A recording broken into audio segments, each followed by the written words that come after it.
नमस्कार साथियों, अगर आप सभी लोग कर रहे हैं एमपी पुलिस कांस्टेबल की तैयारी तो आप सभी लोगों के लिए टॉप 75 क्वेश्चंस लेकर जो है वो छोटे छोटे क्वेश्चंस की सीरीज लेकर मैं हाजिर हुई हूं, जिसमें आपको अपना बहुत ज़्यादा समय नहीं देना है।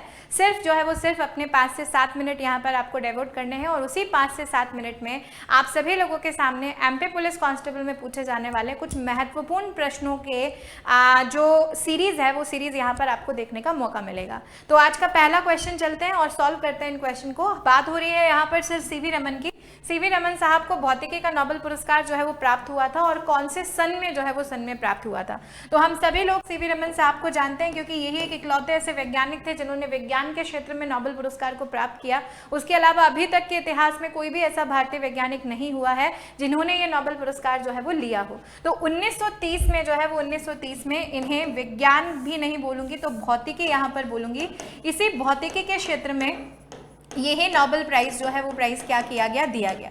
ठीक है, भौतिकी जो है इसी भौतिकी के क्षेत्र में ये नोबेल पुरस्कार जो है वो इन्हें क्या किया गया, दिया गया। दिए जाने के साथ साथ ही अगर हम लोग बोले कि ये नोबेल पुरस्कार इन्हें क्यों दिया गया था तो आप सभी लोगों को ध्यान रखना है, इन्होंने रमन प्रभाव की खोज करी थी और यही रमन प्रभाव जो है वो किस पर आधारित था, तो मैम रमन प्रभाव आधारित था प्रकाश के प्रकीर्णन पर।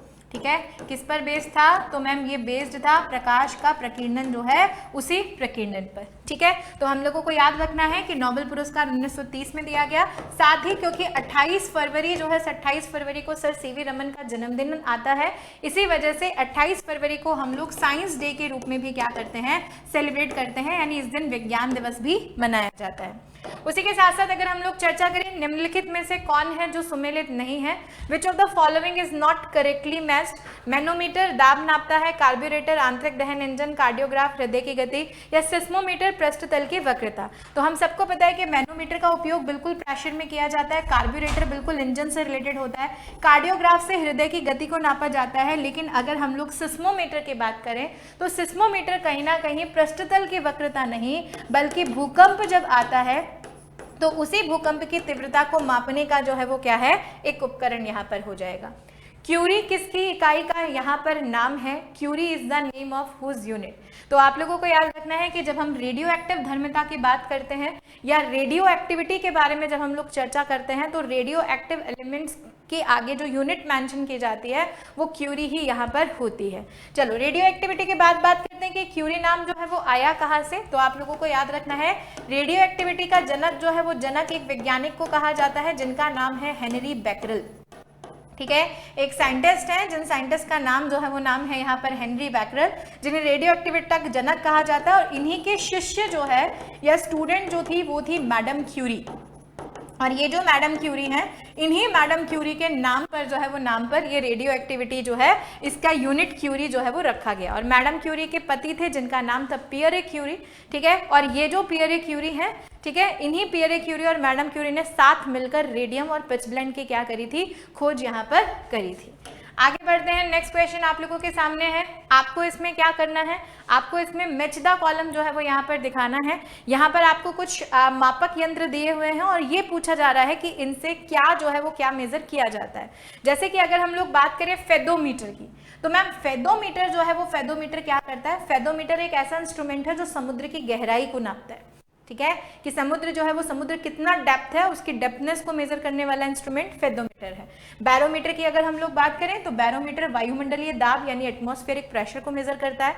हाइग्रोमीटर की अगर हम लोग बात करें तो हाइग्रोमीटर वायुमंडलीय आर्द्रता यानी एटमॉस्फेरिक ह्यूमिडिटी को मेजर करता है। और अगर अल्टीमीटर की हम लोग यहाँ पर बात करते हैं तो अल्टीमीटर एक ऐसा उपकरण है जो हाइट को मेजर कर रहा है। ठीक है, ऊंचाई जो है उस ऊंचाई को माप रहा है, यानी अगर बहुत हाई एल्टीट्यूड जो है उस हाई एल्टीट्यूड पर हम लोग जाते हैं तो उस हाई एल्टीट्यूड की हाइट को मेजर करने में अल्टीमीटर का प्रयोग यहाँ पर किया जाता है। ठीक है, तो हम सब लोगों को यहाँ पे याद रखना है 4 1 2 3, 4 1 2 3, यानी बी जो है वो बी इसका क्या हो जाएगा, राइट आंसर यहाँ पर हो जाएगा। आगे बढ़ते हैं नेक्स्ट क्वेश्चन की तरफ। निम्नलिखित में से कौन जो है वो कौन सुमेलित नहीं है, निम्नलिखित में से कौन है जो सुमेलित जो है वो सुमेलित यहाँ पर नहीं है। Which of the following is not correctly matched, क्या वो आइसोबार है, आइसोहाइट है, आइसोहेलाइन है या फिर आइसोबाथ जो है वो हमारा यहाँ पर क्या होगा, सही आंसर यहाँ पर हो जाएगा। तो हम लोगों को यहाँ पर याद रखना है कि मैम अगर हम लोग बोलें कि कौन सुमेलित नहीं है तो आइसोबार जो होता है, ठीक है, इस आइसोबार से बिल्कुल वायुदाब को मेजर किया जाता है क्योंकि बार जो है उस बार को हम लोग पास्कल में क्या करते हैं, चेंज करते हैं। आइसोहाइट जो है वो बिल्कुल वर्षा के मापन की इकाई है, लेकिन आइसोहेलाइन की अगर हम लोग बात करें तो क्या स्नोफॉल को मेजर करने के लिए आइसोहेलाइन टर्म को यूज किया जाता है क्या, नहीं किया जाता, ठीक है। तो ये आपका इसमें मैच नहीं करेगा। घर्षण और स्नेहक का अध्ययन यहाँ पर हमसे पूछा जा रहा है। घर्षण जिसे हम लोग फ्रिक्शन बोलते हैं, स्नेहक जिसे हम लोग लुब्रिकेशन यहाँ पर बोलते हैं। तो अगर हम लोग फ्रिक्शन और लुब्रिकेशन के यहाँ पर बात करें तो आप सभी लोगों को बताना है कि the study of friction and lubrication is what, है ना। फ्रिक्शन और लुब्रिकेशन की जो स्टडी है उस स्टडी को क्या कहा जाता है, तो हम लोग यहाँ पर याद रखेंगे कि मैम इस स्टडी को हम लोग बोलते हैं tribology. That is what, that is tribology. Cryogenics क्या होता है मैम, क्रायोजेनिक्स के अंतर्गत हम लोग कहीं ना कहीं निम्न तापिकी का अध्ययन करते हैं। अगर हमें लोएस्ट से लोएस्ट टेम्परेचर यहाँ पर क्या करना हो, मेजर करना हो, तो हम लोग क्रायोजेनिक्स को यूज करेंगे। सेलेनोलॉजी जो है वो एक ऐसी विज्ञान की शाखा है जिसमें चंद्रमा जो है, इसी चंद्रमा का अध्ययन यहाँ पर जो है वो यहाँ पर किया जाता है। होरोलॉजी जो है वो, होरोलॉजी क्या बनाता है मैम, होरोलॉजी कहीं ना कहीं समय चक्र के बारे में जो है वो हमें क्या करता है, यहाँ पर बताता है। तो राइट आंसर यहाँ पर क्या हो जाएगा, डी हो जाएगा। निम्नलिखित में से कौन सी एक वेक्टर राशि है, वेक्टर का मतलब जिसे हम लोग सदिश बोलते हैं, और सदिश राशि वो होती है जो दिशा व परिमाण पर निर्भर करती है, ठीक है। सदिश राशि वो होती है जो मैम दिशा और परिमाण पर निर्भर करती है। तो इसमें से क्या चाल दिशा पर निर्भर, दिशा और परिमाण पर निर्भर करेगी, ऊर्जा या तापमान? नहीं मैम, बल जो होता है, फोर्स जो होती है, एक वेक्टर क्वांटिटी होती है, क्योंकि फोर्स हमेशा एक डायरेक्शन में लगाई जाती है। बल जो है वो बल हमेशा एक दिशा में जो है वो दिशा में क्या किया जाता है, लगाया जाता है। अगला क्वेश्चन आप लोगों के सामने है, ल्यूमेन एकक है। Lumen is the unit of what? क्या ल्यूमेन ल्यूमिनस फ्लक्स की यूनिट है? क्या ल्यूमेन जो है वो ल्यूमिनस इंटेंसिटी की यूनिट है? क्या ल्यूमेन जो है वो ल्यूमिनस डेंसिटी की यूनिट है? या फिर चमक यानी ब्राइटनेस की अगर हम लोग बात करें तो चमक या ब्राइटनेस की जो यूनिट है उसे ल्यूमेन यहाँ पर कहा जाएगा।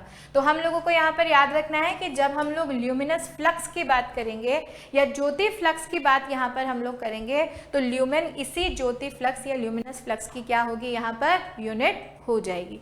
It is clear? चलो आगे बढ़ते हैं। सूक्ष्मदर्शी जो है, इसी सूक्ष्मदर्शी का आविष्कार किसने किया?